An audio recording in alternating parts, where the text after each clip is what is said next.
अखण्डमण्डलाकारं व्याप्तं येन चराचरं तदवदं दर्शितं येन तस्मै श्रीगुरवे नमः। वंशी विभूषितकरानवनीरदाभात् पीताम्बरादरुणबिम्बफलाधरुष्ठा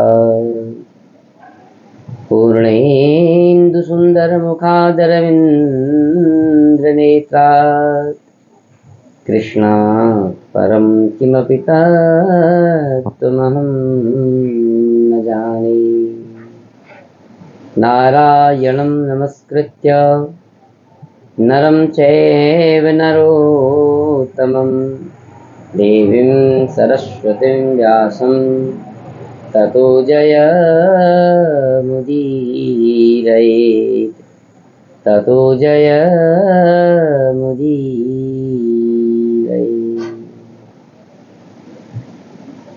आप सभी सुधीजनों का हमारे पुरुषोत्तम महात्म्य के चतुर्थ भाग में आप सभी का स्वागत है। आशा करता हूँ आप सभी लोग इस पुरुषोत्तम मास में भगवान की भक्ति कर रहे होंगे और पुरुषोत्तम मास की कृपा आप सभी पर इसी तरह से बनी रहे। आप श्रवण कर रहे हैं पुरुषोत्तम महात्म्य को। आपने पूर्व से ही यह जान लिया कि पुरुषोत्तम महात्म्य अपने आप में कितना श्रेष्ठ है और यह पुरुषोत्तम मास स्वयं भगवान विष्णु के ही रूप और भगवान के द्वारा दिया हुआ यह मास कितना उत्तम है। इस पुरुषोत्तम मास में नाना प्रकार के यज्ञ अनुष्ठान, जप, हवन, तीर्थ स्नान इत्यादि करने से जो फल की प्राप्ति होती है वह अन्य मासों में करने से नहीं होती है। यह श्रेष्ठ पुरुषोत्तम मास में भगवान की कथा सुनने का महत्व ही कुछ और है। भगवान की कथा को सुनकर उसको अपने जीवन पर उतारना यह और अधिक उत्तम है। आपने पुरुषोत्तम मास में पूर्व के 3 भागों में बहुत सुंदर भगवान की उत्तम कथाएं आपने सुनी और पुरुषोत्तम मास को तिरस्कार करने वाले और इस मास का अपमान करने वाले को कितनी कठिनता का सामना करना पड़ता है यह भी आप जान रहे हैं। आपने इससे पूर्व भाग में द्रौपदी के पूर्व जन्म की कथा आपने सुनी और पुरुषोत्तम मास का अनादर करने मात्र से उसको जो कष्ट हुआ वह आपने जाना। पुरुषोत्तम मास का अनादर करना, इसको तिरस्कार करना यह एक जन्म में नहीं, यह अगले जन्म तक, यह जन्म जन्मांतर तक इसका फल भोगना पड़ता है। जैसे पूर्व में मेधावी ऋषि की कन्या के रूप में सुकन्या ने पुरुषोत्तम मास का अनादर किया तो स्वयं भगवान शंकर की तपस्या करने के बाद, भगवान शंकर ने दर्शन देने के बाद भी उस जन्म में उसे सफलता हासिल नहीं हुई और दुर्वासा मुनि ने के कहने पर भी उसने उसका अनादर किया। उसके बाद भगवान शंकर को प्रसन्न किया तो भगवान शंकर ने भी उस जन्म में सफलता नहीं दे पाए। तो जब सुकन्या ने भगवान शंकर से वरदान प्राप्त कर लिया तब यह कथा सूत महाराज नैमिषारण्य तीर्थ में सुना रहे हैं और नारायण ऋषि देवर्षि नारद को इसको सुना रहे हैं और जो भगवान श्री कृष्ण ने स्वयं पांडु पुत्रों को काम्यक वन में जो इसे सुना रहे हैं। तो वहाँ पर काम्यक वन में भगवान श्री कृष्ण ने युधिष्ठिर आदि पांडवों को जब द्रौपदी की पूर्व कथा को सुनाया तो आगे और उनकी सुनने की इच्छा हुई। तो भगवान श्री कृष्ण ने कहा कि हे पांडुपुत्रों, इस तरह से पुरुषोत्तम मास की अवहेलना करने पर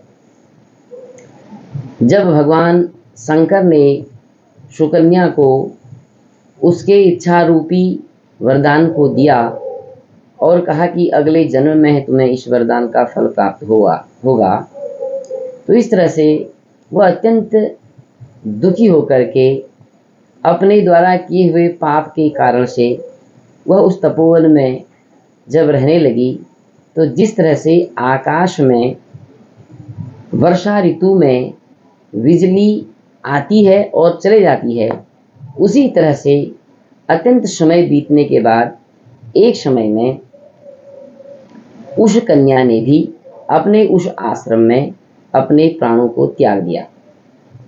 तो जिस समय उसने अपने प्राणों को त्यागा, तो उसी समय पर धर्मनिष्ठ यज्ञसेन नामक राजा ने बड़ी ही सामग्रियों से युक्त होकर के उत्तम यज्ञ किया था और उस यज्ञ से एक सुंदर कन्या उत्पन्न हुई और जो कन्या आगे जाकर के राजा द्रुपद की पुत्री कहलाई और द्रुपद राज कन्या कहलाई और जो आज इस संसार में द्रौपदी नाम से प्रसिद्ध है। जिस द्रौपदी को मछली की आंख में तीर मार करके जिस अर्जुन ने प्राप्त किया, वही द्रौपदी, जो द्रौपदी आज तुम्हारे साथ इस काम्यक वन में वनवास को भोग रही है, वही यह द्रौपदी है। इसने पूर्व में इस पुरुषोत्तम मास का अनादर किया, तो उस जन्म में भी इसका फल इसे भोगना पड़ा और उसी कारण से यह भी इस पुरुषोत्तम मास के अनादर से इस फल को यह भोग रही है। तत्पश्चात यही द्रौपदी दुशासन के द्वारा इसके वस्त्रों को हरण किया गया। तब जब इसने उस समय में मुझे पुकारा, तो पहली बार मैंने इस द्रौपदी की बात को नहीं स्वीकारा, क्योंकि मैंने भी इसकी उपेक्षा की कि इसने मेरे उस पुरुषोत्तम मास का अनादर किया।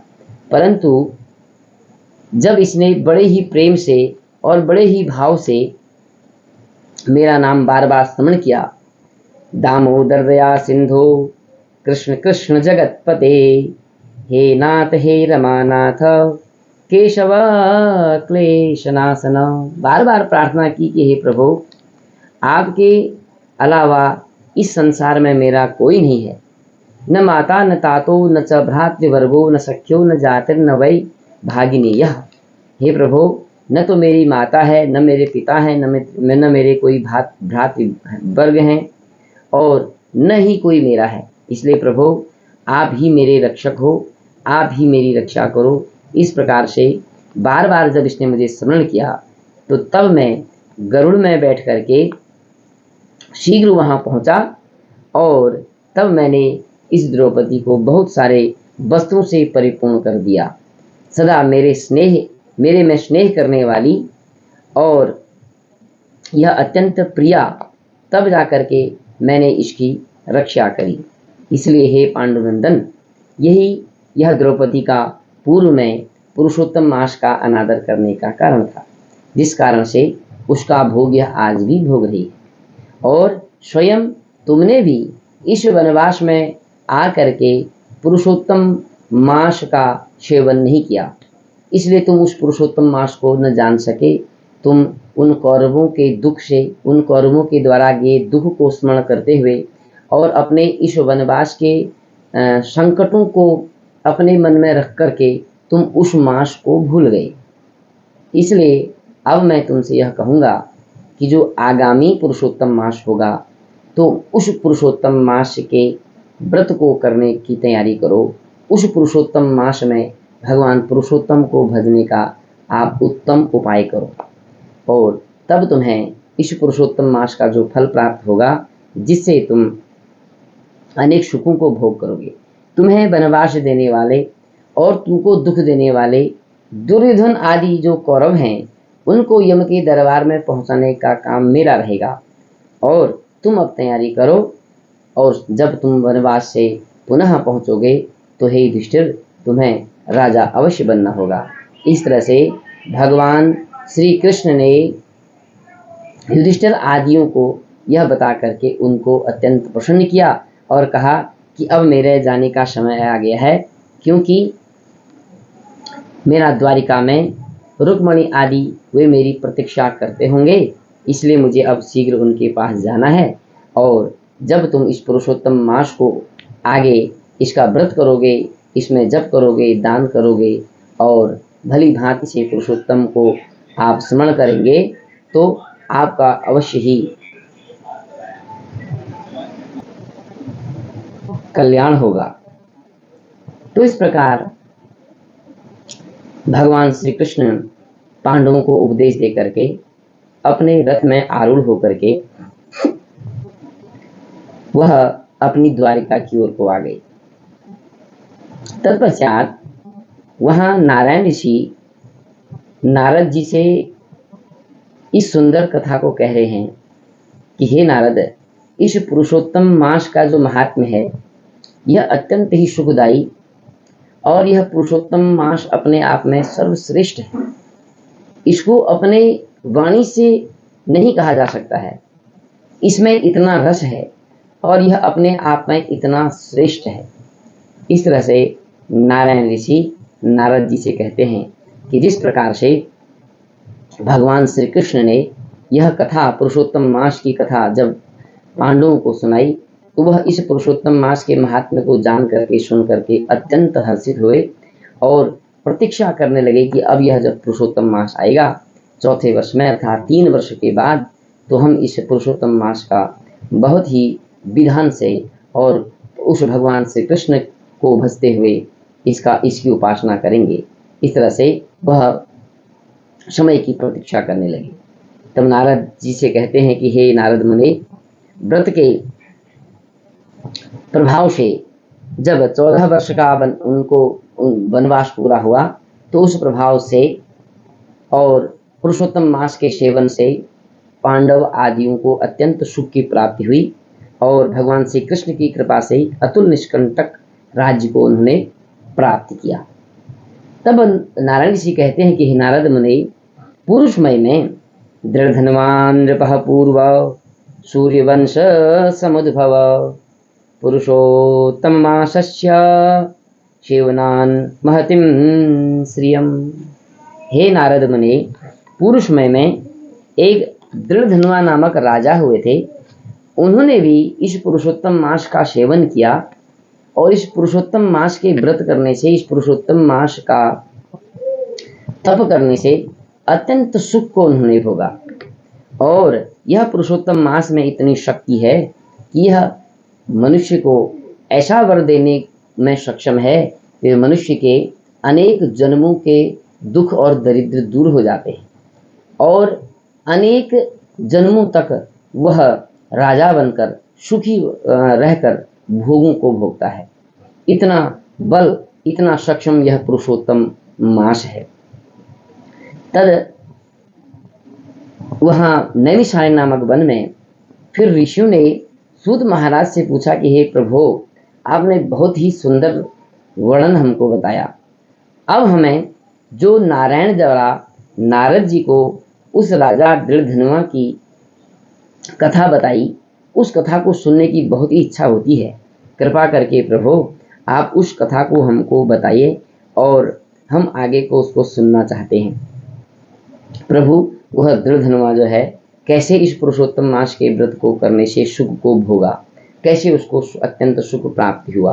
तो इस तरह जब मुनियों ने राजा दृढ़धनुआ के बारे में पूछा तो तब सूत महाराज कहते हैं कि सनातन मुनिर्विप्रा नारदाय पुरातनम इतिहास सुमवाचे मम स एव प्रोच्यते धुना। कि हे मुनियों, जैसा मैंने अपने गुरुमुख से सुना है, उस गुरुमुख के सुनने से जो मैंने ज्ञान प्राप्त किया है, जो इतिहास मैंने सुना है, वह मैं तुम्हें सुनाता हूँ। तुम ध्यानपूर्वक होकर के सुनो। तो इस तरह जैसे ही दृढ़धनुमा की बात को अर्थात दृढ़धनुमा की कथा को प्रारंभ किया तो सभी मुनि लोग बड़े ध्यान मग्न होकर के उस कथा को सुन रहे हैं। तो सूत महाराज कहते हैं, आसीद है हई देशस्य गोप्ता श्रीमान महीपति चित्रधर्मेति विख्यातो धीमान सत्यपराक्रमः। महाराज कहते हैं कि पूर्व समय में है देश के एक रक्षक और बुद्धिमान तथा सत्य पराक्रमी चित्रधर्मा नामक एक राजा हुए थे और वह अत्यंत तेजस्वी, प्रतापी और जितेंद्रिय राजा थे। उनका जो विस्तार था वह बहुत ही बड़ा था और उन्हीं राजा चित्रधर्मा के पुत्र हुए दृढ़धनुमा। जब दृढ़धनुमा अपने गुरुकुल में पढ़ने के लिए गए तो वह बड़े ही ध्यान से और अपने गुरु के भक्त थे और गुरु की बातों को सुनते थे और अल्प ही समय में उन्होंने सारे वेदों का, शास्त्रों का अध्ययन कर लिया और धनुर्विद्या में भी वे कुशल हो गए और वह दिखने में बड़े ही सुंदर थे और कानों तक लंबे नेत्र जिसके ऐसे वह दिखते थे। सुंदर चौड़ी उनकी छाती थी और सुंदर भुजाएं उनकी थी, महा तेजस्वी थे और गुणों से वह संपन्न थे और चतुर और अत्यंत तेजस्वी वह दृढ़धनुमा थे। तो चित्रधर्मा राजा जब अपने पुत्र को गुरुकुल से आने के बाद जब देखते हैं तो अत्यंत प्रसन्न होते हैं। जब पुत्र कई समय के पश्चात जब अपने पिता के पास आता है और पिता अपने पुत्रों के गुणों को सुनता है और अपने पुत्र को विद्वान, तेजस्वी और महान जब देखता है तो अत्यंत सुख उसे प्राप्त होता है। तो ऐसा ही सुख चित्रधर्मा को भी उत्पन्न हुआ और अपने पुत्र को देख करके अत्यंत हर्ष हुआ और ऐसे गुणी पुत्र को देख करके राजा चित्रधर्मा के मन में विचार आया कि अब मेरे पास इतना रूपवान, गुणवान, शक्तिशाली, पराक्रमी, तेजस्वी पुत्र है तो अब मुझे राजा बन करके क्या फायदा। मुझे अपने पुत्र को राजा बना देना चाहिए और स्वयं मुझे अनेक जो पृथु, उतानुपात और भगीरथ जैसे अनेक राजा हुए, उन राजाओं ने भगवान की भक्ति को किया तो मुझे भी ऐसा ही करना चाहिए। ऐसा मन में विचार किया और बड़े विधि और विधान से अपने पुत्र का उन्होंने राज तिलक कराया और राजगद्दी में बैठा दिया। राजगद्दी में बैठाने के बाद वह चित्रधर्मा नामक राजा अपनी पत्नी के साथ मिलकर के भगवान के तप करने के लिए वह निकल गया। अब यहाँ जो है राजा दृढ़धनुमा को बना दिया गया और वह जो दृढ़धनुमा है अपने आप में बड़े ही नीति और शास्त्रों में विशारद थे और अत्यंत शोभायमान वह रहते थे और अपनी प्रजा को सुखी रखने में वह अत्यंत को प्रयत्न करते थे। और वह जो दृढ़धनुमा है उनकी सुंदर पत्नी गुण सुंदरी नाम की थी और वह गुण सुंदरी पत्नी ऐसी धर्मपरायणा थी और अत्यंत प्रतिव्रता वह नारी थी। अपने पति के साथ वह राजपाट का काम भी संभालती थी और उस गुण सुंदरी के साथ अपना गृहस्थ जीवन बड़े ही सुंदर तरीके से राजा दृढ़धनुमा व्यतीत करते थे और उनके 4 पुत्र और 1 पुत्री हुई। पुत्रांसा सुषुवे दिव्यांस चतुराचुभान प्रभु पुत्रीं चारुमतीं नाम सर्वलक्षण संयुतां चित्रवाग चित्रवाहस्य मणिमान् चित्रकुंडलः सर्वे ते मानिनः सूरा विख्याता नामभिः पृथक। और राजा दृढ़धनुमा के जो 4 पुत्र हैं चित्रवाक, चित्रवाह और मणिमान और चित्रकुंडल नामक उनके 4 पुत्र और चारुमती नाम की उनकी एक पुत्री हुई। तो उस परिवार के साथ राजा दृढ़धनुआ अत्यंत सुखी थे और अपने राजसभा को बड़े ही सुंदर भाव से वह संबोधित करते थे और अपनी प्रजा को अत्यंत सुखी रखते थे।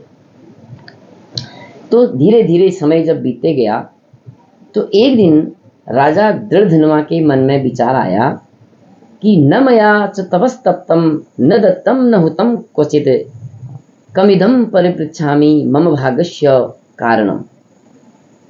तो उनको अत्यंत अपने आप में चिंता हुई कि मैंने न तो कभी तप किया, न कोई दान किया, न कभी मैंने कोई हवन किया और न कोई ऐसे मैंने सत्कर्म किए, तो फिर भी मेरे पास इतनी संपत्ति, यह वैभव और इतना सुंदर राजपाट और इतना सुंदर यह प्रजा, इतने सुंदर यह परिवार, यह मुझे कैसे प्राप्त हुआ होगा, ऐसा मुझे किस प्रकार से प्राप्त हो रहा होगा, ऐसा मन में विचार आया और चिंता करने लगे, सोचने लगे।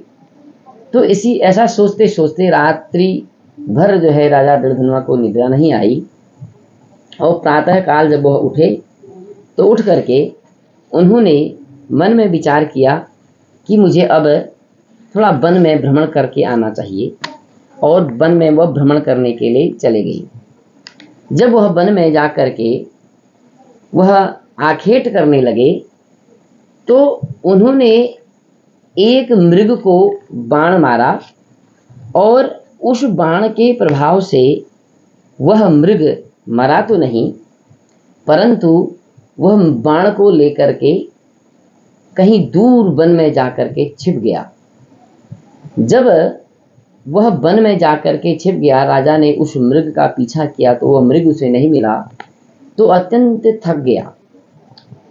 तो थकने के बाद जब घोर वन में राजा ने प्रवेश किया तो वन में जाकर के उसे वह मृग नहीं मिला, तो वह प्यासा और भूखा अपने आप को समझने लगा। तो उसने वन में जाकर के देखा कि एक समुद्र जैसा सुंदर तालाब है। उस तालाब को देख करके उसका मन किया कि मुझे कुछ यहाँ विश्राम कर लेना चाहिए, और राजा ने उस तालाब से जल पिया और उस तालाब के किनारे आकर के एक बट वृक्ष के नीचे आकर के अपने घोड़े को उस बट वृक्ष के बेल पर बांधा और कुछ वहाँ पर वह अपने आप को आराम करने के लिए बैठ गए। जैसे ही राजा दृढ़धनुआ उस बट वृक्ष के नीचे बैठे, उन्होंने देखा कि एक शुक पक्षी एक बहुत सुंदर श्लोक बोलता है, मनुष्य की भांति शब्द निकाल रहा है, और उसको उन्होंने सुना तो ध्यान केंद्रित किया और राजा ने शुक पक्षी को देखा और उसकी बातों को सुनने का प्रयास किया।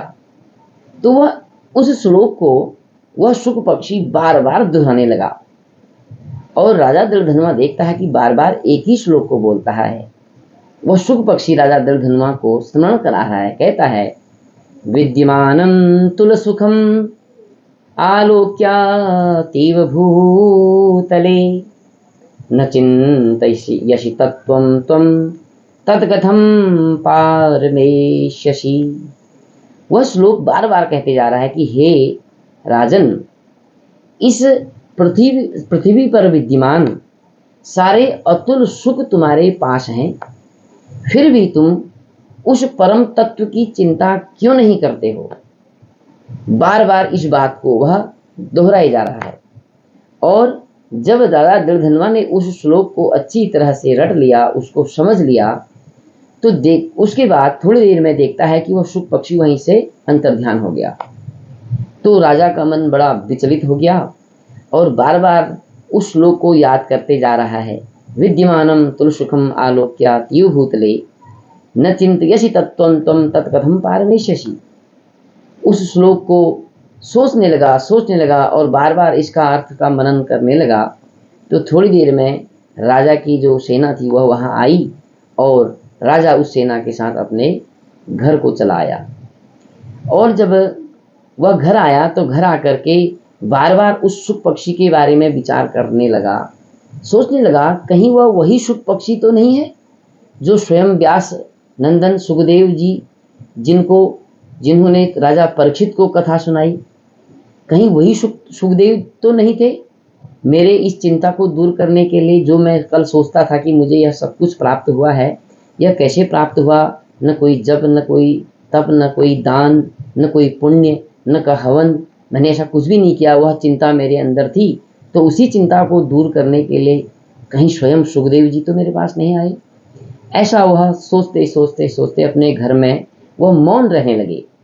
और उनको मौन देख करके जो राजा की पत्नी है वह भी राजा के पास आकर कहती है कि हे राजन, तुम इतने मौन क्यों हुए हो और तुम्हारे मन में ऐसा क्या चल रहा है? तुम ऐसा बार बार क्या सोचते हो?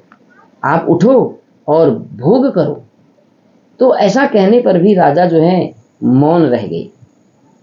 तो वह सोचने लगे, विचार करने लगे, वह अपनी पत्नी की बात का उत्तर भी नहीं देने लगे। तो राजा अत्यंत चिंतित हो गए।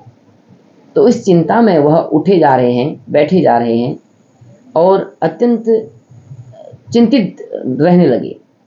धीरे धीरे समय बीतने लगा। राजा की पत्नी भी देखने लगी कि राजा अत्यंत चिंतित हैं, यह कौन सा कारण होगा? ऐसा मन में विचार करने लगे। तो तत्पश्चात जब कुछ समय बीता तो एक दिन राजा के राज दरबार में वाल्मीकि मुनि स्वयं वहां पधार गए। तो वाल्मीकि मुनि को देख करके राजा दृढ़धनुआ अत्यंत प्रसन्न हुए और विचार करने लगे कि अब जो मेरा प्रश्न था उस प्रश्न का उत्तर शायद मुझे मिलने वाला है। ऐसा हम सभी के जीवन में होता है। जब हम कभी किसी चिंता में होते हैं और हम उस चिंता का चिंतन करते हैं तो हमें उसका हल भी स्वयं मिल जाता है। हम या तो अन्य के पास उसका हल ढूंढने के लिए जाते हैं, या प्रभु कृपा यदि हम पर हो गई पूर्व जन्म के कारण कुछ पुण्य के उदय से, तो स्वयं भी उसके